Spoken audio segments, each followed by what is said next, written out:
ఎద్దులు అయితే చూడండి ఏ విధంగా అయితే ఉన్నాయో. ధరలు అయితే అడుగుతున్నారు, మనకైతే తెలియదు ఏ ధరలు అయితే చెప్పినారు.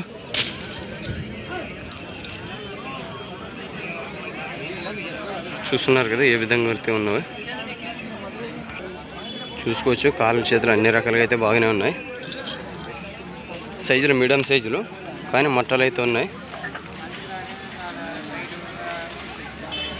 చూసినారు కదా ఏ విధంగా అయితే ఉన్నాయి, కాళ్ళు కానీ చూసుకోవచ్చు. చూడండి ఫ్రెండ్స్ మళ్ళీ ఏ విధంగా అయితే ఉన్నాయో. అన్న ఏం చెప్పినావు అన్నవి? 1.25. పనికి ఏ విధంగా వెళ్తాయి పళ్ళు? పనికి ఒక సైడేనా, 2 సైడ్లు రావా? మళ్ళీ ధరలు మాట్లాడుకోవచ్చా? ఏ ఊరు మీది? ఏ ఊరు? మీ పేరు? నాగేష్. ధరలు అయితే మాట్లాడుకోవచ్చు కదా.